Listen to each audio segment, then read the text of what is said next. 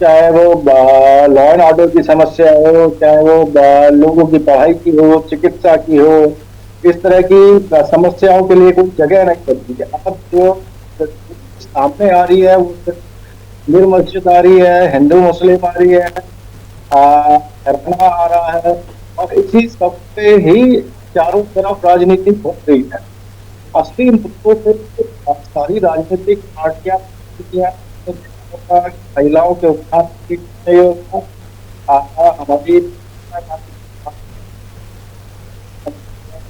महिलाओं को आगे करके 40% टिकट जो है महिलाओं को दिए हैं, ताकि महिला सशक्तिकरण पे जोर दिया जा सके। और प्रदेश में उन्होंने बेरोजगारी और दूसरे मुद्दों को बहुत ही बखूबी उठाया है। दूसरी बात है कि प्रदेश में जातिगत राजनीति इतनी हावी है कि ये सारे मुद्दे नगण्य साबित हो रहे हैं। जी भारद्वाज साहब, सवाल ये है कि कांग्रेस पहचाननी, आपने भी जिक्र किया कि इधर जब से जातिवाद हुआ है, धर्म की राजनीति हुई है, नफरत की राजनीति हुई, तब से कांग्रेस को वोट नहीं मिल रहा है। तो ये मर्ज तो आपके हाथ आ गया, लेकिन इसका इलाज क्या है? आप इस जातिवादी प्रथा से कैसे निपटेंगे?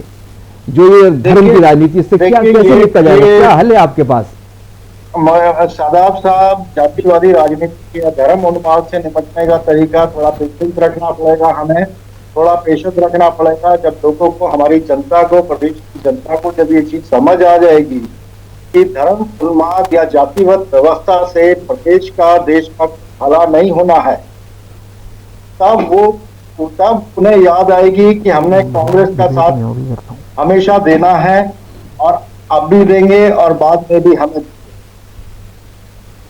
आपने कहा पेशेंस की जरूरत है, जो एक पूरी व्यवस्था बदली है उसका कहीं ना कहीं जवाब देना है, लेकिन जनता के दिमाग में तो ये है भारद्वाज साहब के देश जो है सुरक्षित हाथों में है, उनको प्रदेश से कोई मतलब नहीं है।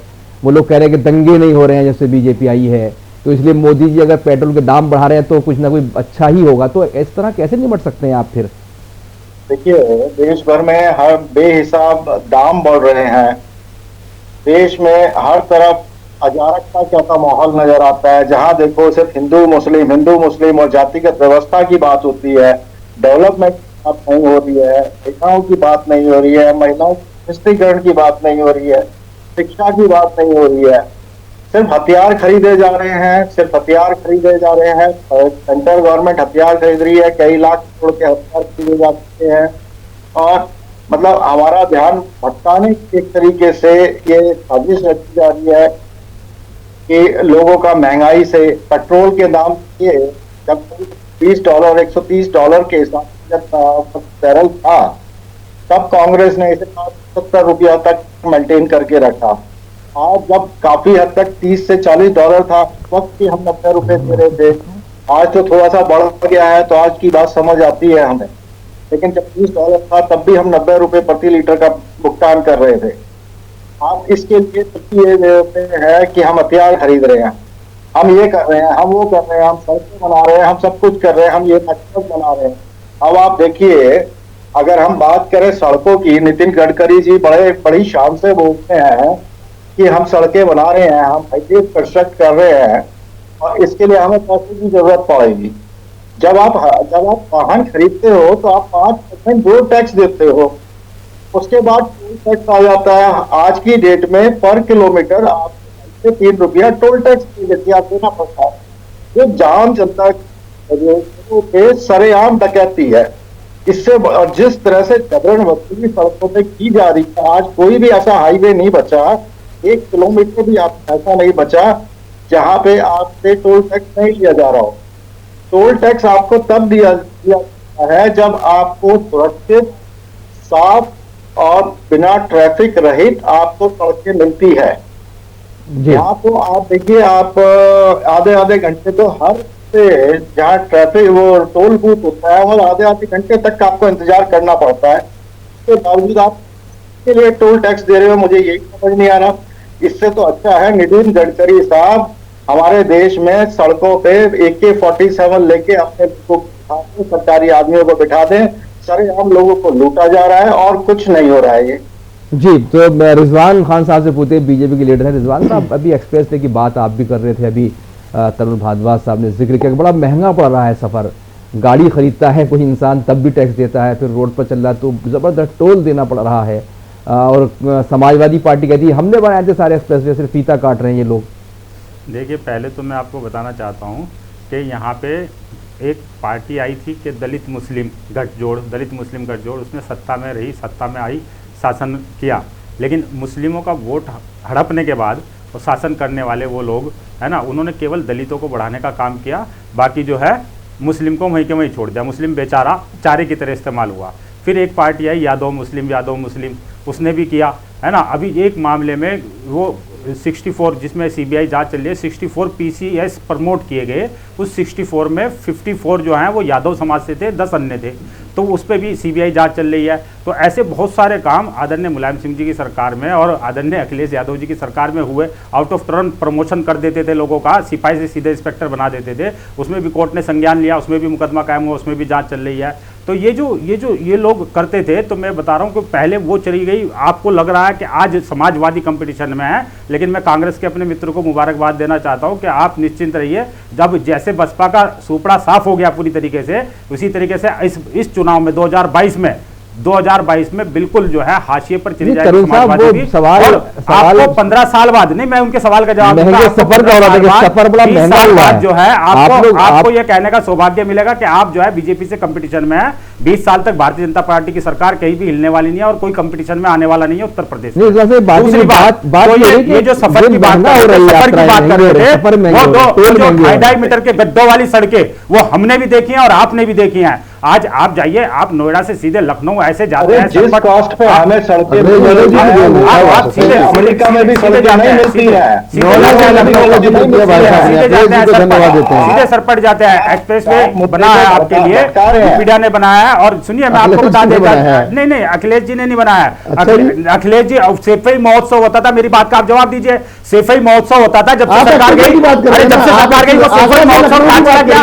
कहां चला गया सेफई महोत्सव होता था? क्योंकि आप सरकारी पैसे का दुरुपयोग करके अपने घर के अंदर बंदर बाट करने वाली पार्टी है समाजवादी पार्टी।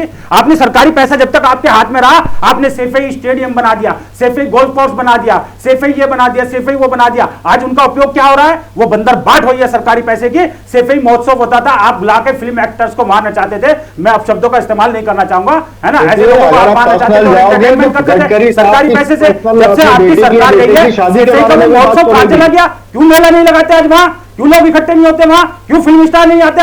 यानी आप सरकार का पैसा, सरकारी पैसा, जनता का पैसा, मेरी और आपकी गाड़ी कमाई का पैसा दुरुपयोग करने वाले लोग हैं। इसीलिए आपको 2017 में नकार दिया गया और 2022 में भी आपका उससे बदतर हार होने वाला है, आप लिख के रख लीजिए।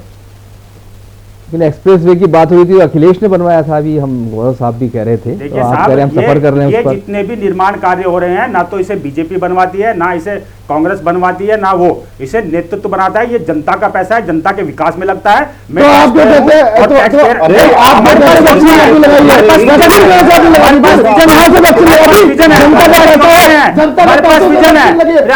उसी पार्टी के कल आप कह रहे थे आपके राष्ट्रीय उनके अब्बा ने भी लगवा ली, अब्बा ने भी लगवा ली, चला अब्बा ने लगवाई वैक्सीन। आपने कहा भाजपा की वैक्सीन जब कोरोना आई है तो उनके अब्बा ने भी सबसे पहले वैक्सीन लगवाई और फिर बेटे ने भी लगवा ली। अरे वो तो भाजपा की वैक्सीन थी।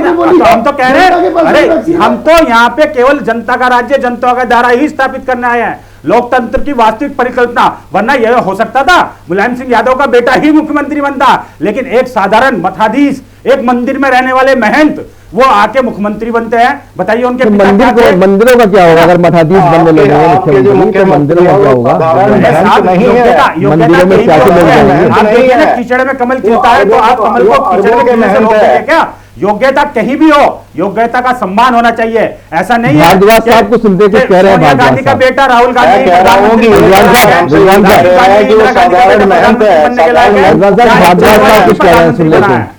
भारद्वाज साहब कुछ कह रहे हैं, सुन ले। वो साधारण महंत नहीं है, वो बहुत बड़े मठ के मठाधिकारी है और वो अरबों का मठ है, वो कोई साधारण मठ नहीं है। पूरे देश का एकमात्र ऐसा मठ है जहां अरबों की दौलत है।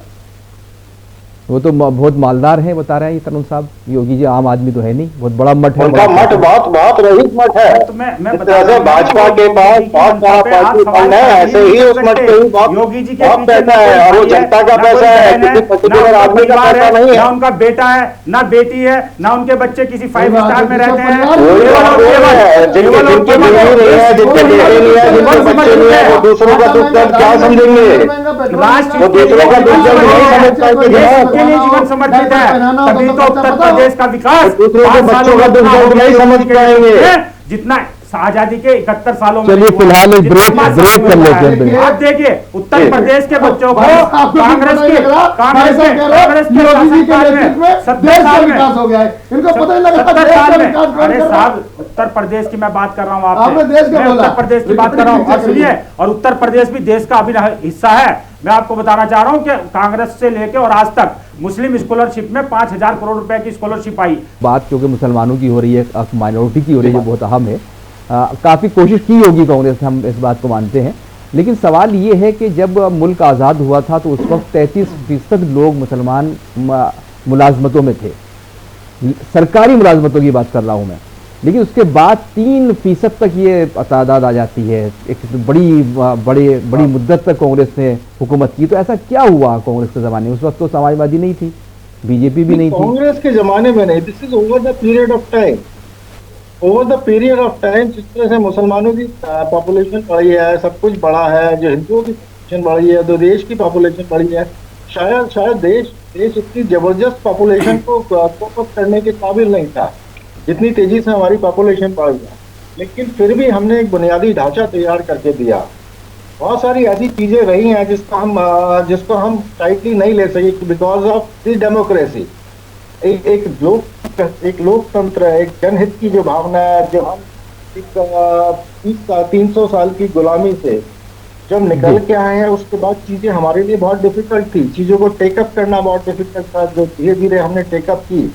आज 7 साल के मोदी के सुशासन या शासन की बात करें, जैसे भी आप कहना चाहो, तो वो जब कंपेयर करते हैं कि 70 साल में कांग्रेस ने कुछ नहीं, ये बिल्कुल नहीं, देश के लिए बहुत कुछ किया। मैं सिर्फ मुसलमानों की बात कर रहा था, देश के लिए क्या कांग्रेस ने मुसलमानों के लिए भी बहुत कुछ किया है, मुसलमानों के लिए बहुत कुछ किया है। अगर हम लेकिन बस आखिरी एक छोटा सा सवाल, आखिरी तरुण साहब, सवाल ये है कि इस वक्त जब एक ऐसी राजनीति देश में पनप रही है और ऐसे हालात बना दिए हैं कुछ राजनीतिक दलों ने कि जो पार्टी मुसलमानों की बात करेगी और वो उसको वोट नहीं मिलेगा, कुछ ऐसा परसेप्शन बना दिया गया है। तो ऐसे में क्या कांग्रेस की जिम्मेदारी नहीं वो बढ़ के ये कहे कि मुसलमान इसी देश के नागरिक यहीं रहेंगे? क्या उसमें जो एक हार्ड हिंदुत्व और सॉफ्ट हिंदुत्व की पॉलिसी चल रही है, उससे निकलने की जरूरत नहीं है कांग्रेस को? वो कहे, सीना ठोक के कहे कि हर बाशिंदा किसी मजहब का हो, किसी भी धर्म का हो, किसी भी जाति का हो, उसका देश है, ये कहना चाहिए। देखिए, धर्म उन्माद की राजनीति, अति उन्माद की राजनीति तो होनी ही नहीं चाहिए किसी भी हालत में। हमें पूरे देश की हर व्यक्ति को, बौद्ध हो, जैन हो, सिख हो, मुसलमान हो, हिंदू हो, सबको एक नजर से देखना पड़ेगा और सबके लिए ही हमें काम करना पड़ेगा। किसी एक पर्टिकुलर जाति के काम नहीं कर सकते, किसी एक पर्टिकुलर सेक्ट के लिए काम नहीं कर सकते। और जहाँ तक कांग्रेस का सवाल है, कांग्रेस ने मुसलमानों के लिए भी अच्छा खासा काम किया है और देश की जो बहुसंख्यक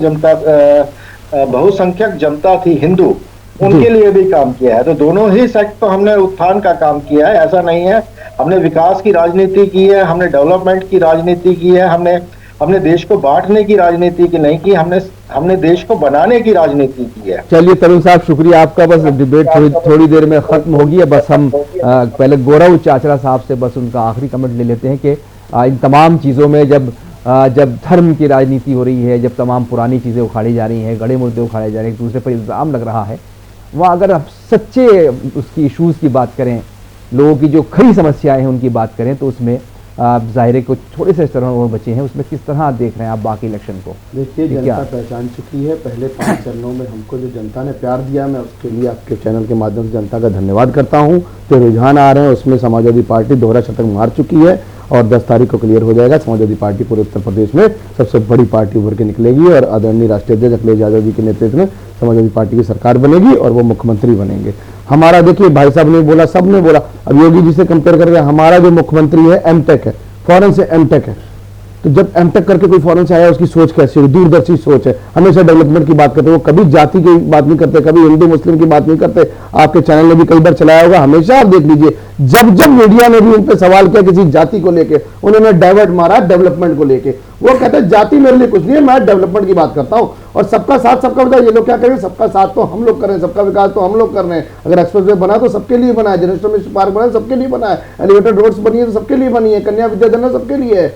हर एक चीज में समाजवादी पार्टी जनता का साथ देती है। तो समाजवादी पार्टी इस बार पूर्ण बहुमत की सरकार बनाने जा रही है। समाजवादी पार्टी का जो वोट भाग गया था पिछले दिनों, क्या वो वापस आया है? जो उसका पारंपरिक वोट है, जिसमें किसी हम धर्म की बात नहीं कर रहे, जो एक वोट था, वोट बैंक, जो पिछले 2 इलेक्शन से उसका साथ नहीं था, देखिए वो कहाँ तक वापस समाजवादी पार्टी को इस बार मजे की बात तो ये है, सारे धर्मों ने वोट दिया, सारे धर्म का वोट मिला है। इवन की अयोध्या में भी समाजवादी पार्टी अयोध्या में भी जीत रही है।